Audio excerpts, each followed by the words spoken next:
BJP ಪದಾಧಿಕಾರಿಗಳ ನೇಮಕ ವಿಚಾರದಲ್ಲಿ ಮತ್ತೆ ಭುಗಿಲಿದ್ದ ಅಸಮಾಧಾನ. ಯತ್ನಾಳ್ ಕಡು ವಿರೋಧಿಗಳಿಗೆ ಪಟ್ಟ. ಇನ್ನು ಲೋಕಸಭಾ ಚುನಾವಣೆ ಬಳಿಕ ಎಲ್ಲವೂ ಬದಲಾವಣೆ ಎಂದಿದ್ಯಾರು?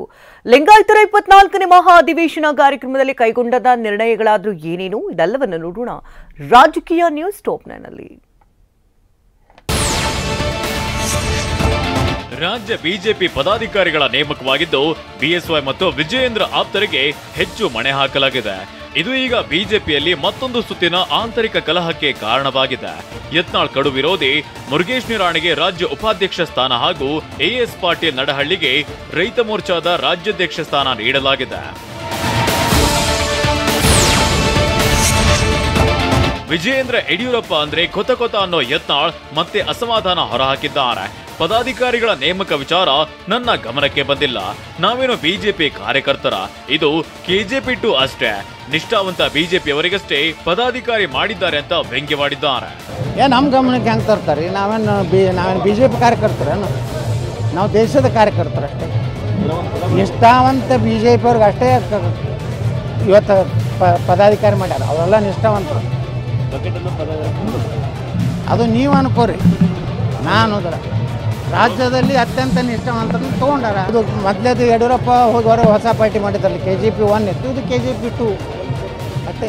ಇನ್ನು ಮುಂದಿನ ಅವ್ರ ಮೊಮ್ಮಗ ಬಂದ KJP 3. ಪದಾಧಿಕಾರಿಗಳ ನೇಮಕದಲ್ಲೂ ಉತ್ತರ ಕರ್ನಾಟಕ ಭಾಗದವರಿಗೆ ಅನ್ಯಾಯವಾಗಿದೆ ಅಂತ ಬಸನಗೌಡ ಪಾಟೀಲ್ ಯತ್ನಾಳ್ ಆರೋಪಿಸಿದ್ದಾರೆ. ಬೆಣ್ಣೆ ಎಲ್ಲ ಯಡಿಯೂರಪ್ಪಗೆ, ಉತ್ತರ ಕರ್ನಾಟಕಕ್ಕೆ ಮಜ್ಜಿಗೆ ಎಂದಿದ್ದಾರೆ.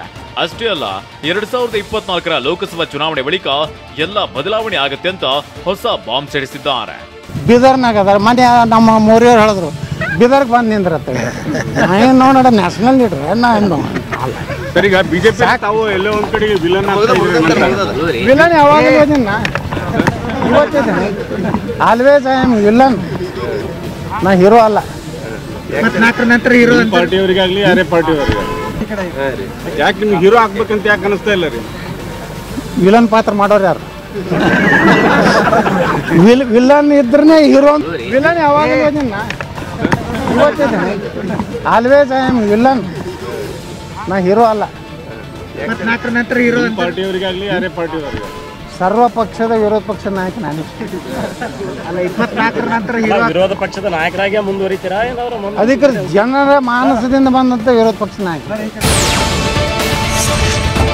ಬಿಜೆಪಿ ಪದಾಧಿಕಾರಿಗಳ ತಂಡದ ರಚನೆ ಬಗ್ಗೆ ಮಾಜಿ ಸಂಸದ ಡಿವಿ ಸದಾನಂದಗೌಡ ತಮ್ಮದೇ ಶೈಲಿಯಲ್ಲಿ ಆಕ್ಷೇಪದ ಮಾತುಗಳನ್ನಾಡಿದ್ದಾರೆ. ಈ ಟೀಮ್ ಯಶಸ್ವಿಯಾದರೆ ಓಕೆ, ಆದ್ರೆ ಹಳೆ ಚಾಳೆ ಮುಂದುವರೆದ್ರೆ ಕಷ್ಟ ಎಂದಿದ್ದಾರೆ. ಅಷ್ಟೇ ಅಲ್ಲ, ತಂಡ ರಚಿಸುವಾಗ ಕೋರ್ ಕಮಿಟಿಯಲ್ಲಿ ಚರ್ಚಿಸಿ ಮಾಡಬೇಕಿತ್ತು ಅಂತ ಹೇಳಿದ್ದಾರೆ.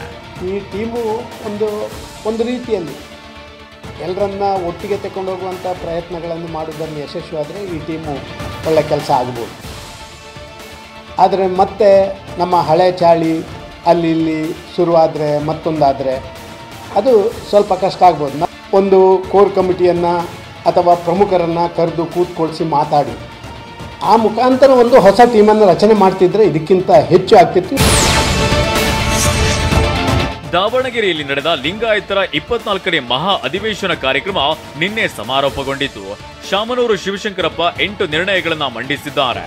ದೇಶದ ಅಖಂಡತೆಗೆ ಆದ್ಯತೆ ಸೇರಿದಂತೆ ಬಸವಣ್ಣರನ್ನ ಸಾಂಸ್ಕೃತಿಕ ನಾಯಕ ಅಂತ ಘೋಷಿಸಬೇಕು, ಕೇಂದ್ರದ ಒಬಿಸಿ ಪಟ್ಟಿಗೆ ಎಲ್ಲ ಲಿಂಗಾಯತರನ್ನ ಸೇರಿಸಬೇಕು, ಜಾತಿಗಣತಿ ವೇಳೆ ಲಿಂಗಾಯತರು ವೀರಶೈವ ಧರ್ಮವೆಂದು ಬರೆಸಬೇಕೆಂಬ ನಿರ್ಣಯವೂ ಸೇರಿದಂತೆ ಸಿದ್ಧಪಡಿಸಲಾಗಿರುವ ಜಾತಿಗಣತಿ 8 ವರ್ಷ ಹಳೆಯದಾಗಿದೆ. ಹೀಗಾಗಿ ಹೊಸದಾಗಿ ಜಾತಿಗಣತಿ ಮಾಡಬೇಕು ಅನ್ನೋ ನಿರ್ಣಯವನ್ನ ಮಂಡಿಸಲಾಗಿದೆ. ಕಾಂತರಾಜು ವರದಿಯನ್ನ ಸರ್ಕಾರ ಒಪ್ಪಿಕೊಳ್ಳಬಾರದು, ಹೊಸದಾಗಿ ಜಾತಿಗಣತಿ ಮಾಡಬೇಕು ಅನ್ನೋ ನಿರ್ಣಯವನ್ನ ಅಖಿಲ ಭಾರತ ವೀರಶೈವ ಲಿಂಗಾಯತ ಮಹಾಸಭೆ ಅಂಗೀಕರಿಸಿದೆ. ಇನ್ನು ಇದೇ ಸಭೆಯಲ್ಲಿ ಮಾತನಾಡಿದ ಬಸವರಾಜ ಬೊಮ್ಮಾಯಿ, ಜಾತಿ ಗಣತಿಯನ್ನೇ ರಾಜಕೀಯ ಅಸ್ತ್ರವಾಗಿ ಬಳಸುವ ಪ್ರಯತ್ನ ನಡೆದಿದೆ ಅಂತ ಕಾಂಗ್ರೆಸ್ ವಿರುದ್ಧ ಗುಡುಗಿದ್ದಾರೆ. ಹೊಸದಾಗಿ ಸರ್ವೆ ಆಗಬೇಕು ಅಂತ ಯಡಿಯೂರಪ್ಪ ಒತ್ತಾಯಿಸಿದ್ದಾರೆ. ಈಗಾಗಿರುವಂಥ ಸರ್ವೆ ವ್ಯವಸ್ಥಿತವಾಗಿ ಆಗಿಲ್ಲ ಅನ್ನುವಂಥ ಭಾವನೆ ಇದೆ. ನಂದು ಅದೇ ಭಾವನೆ.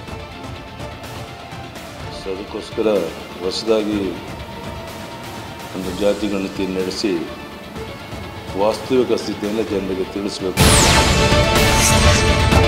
ಪ್ರತ್ಯೇಕ ಲಿಂಗಾಯತ ಧರ್ಮಕ್ಕೆ ಕೈ ಹಾಕಿ ಈ ಹಿಂದೆ ಕಾಂಗ್ರೆಸ್ ನಾಯಕರು ಕೈ ಸುಟ್ಟುಕೊಂಡಿದ್ದಾರೆ ಅಂತ ಬಸನಗೌಡ ಪಾಟೀಲ್ ಯತ್ನಾಳ್ ಕುಟುಕಿದ್ದಾರೆ.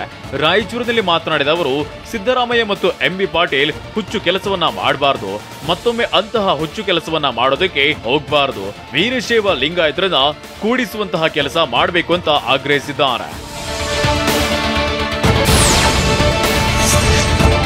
ವೀರಶೈವ ಲಿಂಗಾಯತ ಧರ್ಮಕ್ಕೆ ಪ್ರತ್ಯೇಕ ಸ್ಥಾನಮಾನ ನೀಡಬೇಕು. ಈ ಸಂದೇಶವನ್ನ ಅಧಿವೇಶನದ ಮೂಲಕ ಮತ್ತೆ ಪುನರುಚ್ಚರಿಸಿದ್ದೇವೆ ಅಂತ ಸಚಿವ ಈಶ್ವರ್ ಖಂಡ್ರೆ ಹೇಳಿದ್ದಾರೆ. ಧರ್ಮದ ಕಲಂನಲ್ಲಿ ಎಲ್ಲರೂ ವೀರಶೈವ ಲಿಂಗಾಯತ ಅಂತ ಬರೆಸಬೇಕು, ಜಾತಿ ಕಲಂನಲ್ಲಿ ಉಪಪಂಗಡ ಬರೆಸುವಂತೆ ಈಶ್ವರ್ ಖಂಡ್ರೆ ಮನವಿ ಮಾಡಿದ್ದಾರೆ. ವೀರಶೈವ ಲಿಂಗಾಯತ ಧರ್ಮದಲ್ಲಿ ನಮ್ಮದೇ ಆದ ಆಚರಣೆ ಇದೆ, ಹೀಗಾಗಿ ನಾವು ವೀರಶೈವ ಲಿಂಗಾಯತ ಪ್ರತ್ಯೇಕ ಧರ್ಮ ಕೇಳಿದ್ದೇವೆ ಅಂತ ಈಶ್ವರ್ ಖಂಡ್ರೆ ಹೇಳಿದ್ದಾರೆ. ದತ್ತಪೀಠ ಬೇರೆ, ದರ್ಗಾ ಬೇರೆ ಅನ್ನೋದಕ್ಕೆ ಹಲವು ದಾಖಲೆಗಳಿವೆ ಅಂತ ಚಿಕ್ಕಮಗಳೂರಿನಲ್ಲಿ ವಿರೋಧ ಪಕ್ಷದ ನಾಯಕ ಆರ್ ಅಶೋಕ್ ಹೇಳಿದ್ದಾರೆ. ಇದೇ ಮೊದಲ ಬಾರಿಗೆ ದತ್ತಮಾಲೆ ಸ್ವೀಕರಿಸಿದ್ದೇನೆ. ಈ ಹಿಂದೆ ಕಂದಾಯ ಸಚಿವನಾಗಿದ್ದಾಗ ನಾನು ಇಲ್ಲಿಗೆ ಭೇಟಿ ನೀಡಿದ್ದೆ. ಒಬ್ಬ ಕಂದಾಯ ಸಚಿವನಾಗಿ ನನಗೆ ಕಂಡಿದ್ದು ದತ್ತಪೀಠವು ಹಿಂದೂ ಪೀಠವಾಗಿ ಇದನ್ನ ಅತಿಕ್ರಮಣ ಮಾಡಲಾಗಿದೆ. ತಿರುಪತಿ ಮತ್ತು ಕಾಶಿಯ ರೀತಿ ದತ್ತಪೀಠ ಧಾರ್ಮಿಕ ಸ್ಥಳವಾಗಬೇಕು ಅಂತ ಆರ್ ಅಶೋಕ್ ಹೇಳಿದ್ದಾರೆ.